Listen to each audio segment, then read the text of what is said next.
सुबह की मूसलाधार बारिश, सड़कों पर कमर तक पानी और कंधों पर सहमे हुए बच्चे।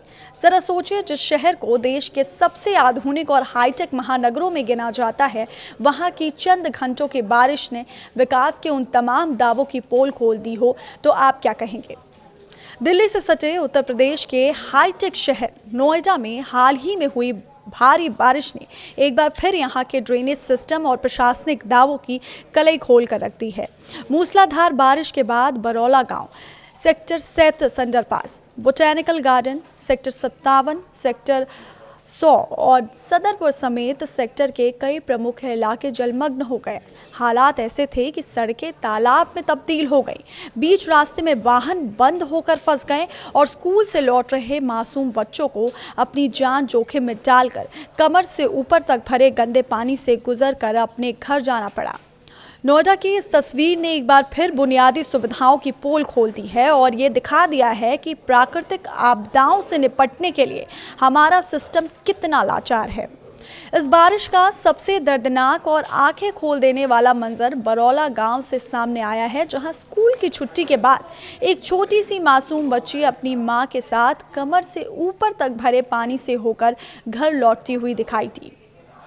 जलभराव के चलते गांव की मुख्य सड़कें पूरी तरह गायब हो चुकी थीं और उनकी जगह पानी ने ले ली थी, जिससे बच्चों, महिलाओं और बुजुर्गों को भारी फजीहत झेलनी पड़ी।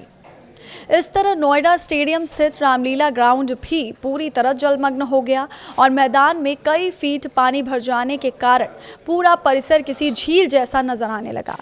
पानी की निकासी का कोई प्रभावी इंतजाम न होने के चलते ये पानी लंबे समय तक जमा रहा, जिसने सार्वजनिक स्थलों पर जल भराव रोकने के प्रशासनिक दावों के झूठे साबित होने की पूरी कहानी बयां कर दी। शहर की वीरान और व्यस्त सड़कों का हाल भी इससे जुदा नहीं था। सेक्टर 100 स्थित बोड़ा महादेव मंदिर के सामने बारिश का पानी इतना भर गया कि सड़क पर चल रहे दर्जनों वाहन बीच रास्ते में ही फंस गए। वाहन चालकों को घंटों भारी परेशानी उठानी पड़ी और कई लोगों को अपने वाहन पानी के बीच से उन्हें धक्का दे करके बाहर निकालना पड़ा। ठीक यही हाल नोएडा के सबसे व्यस्त कमर्शियल और ट्रांजिट हब कहे जाने वाले बोटैनिकल गार्डन मेट्रो स्टेशन के सामने भी देखने को मिला, जहां कई फीट पानी जमा होने से वाहनों की रफ्तार पूरी तरह से थम गई। रोजाना हजारों यात्रियों और ऑफिस जाने वाले लोगों की आवाजाही वाले इस क्षेत्र में जल भराव ने शहर की लचर ड्रेनेज व्यवस्था पर भी गंभीर सवाल खड़े कर दिए हैं।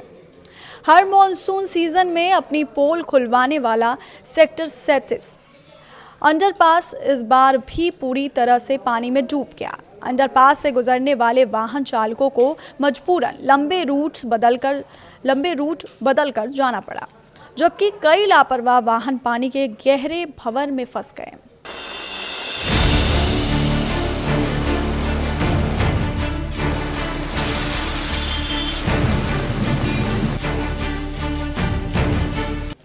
स्थानीय लोगों का कहना है कि हर साल मॉनसून में यही समस्या सामने आती है, लेकिन करोड़ों रुपए खर्च करने के बावजूद इसका कोई स्थायी समाधान आज तक नहीं निकाला जा सका है। इसके अलावा नोएडा सेक्टर 57 लेबर चौक से सेक्टर 62 की ओर जाने वाला मुख्य मार्ग भी जलमग्न हो गया, जहां पानी की अधिकता के कारण कई कारें और दोपहिया वाहन बीच रास्ते में खराब हो गए और लंबा जाम लग गया। सदरपुर गांव की गलियों और सड़कों का भी बुरा हाल रहा, जहां जल भराव ने स्थानीय लोगों का जीना मुहाल कर दिया। इन सब के बीच बारिश के दौरान एक बड़ा और खतरनाक हादसा भी सामने आया। सेक्टर 16 मेट्रो स्टेशन के पास सेक्टर 18 से सेक्टर 15 की ओर जाने वाली मुख्य सड़क पर अचानक करीब 100 मीटर लंबा कंक्रीट का भारी भरकम डिवाइडर भरभरा कर नीचे गिर गया। इस भयानक हादसे में एक राहगीर के घायल होने की खबर है, जिसके बाद कुछ समय के लिए यातायात पूरी तरह से ठप हो गया। यह हादसा न सिर्फ बारिश के कहर को बयां करता है, बल्कि शहर के निर्माण कार्यों की घटिया गुणवत्ता और प्राधिकरण की लापरवाही पर भी एक बड़ा सवालिया निशान लगाता है।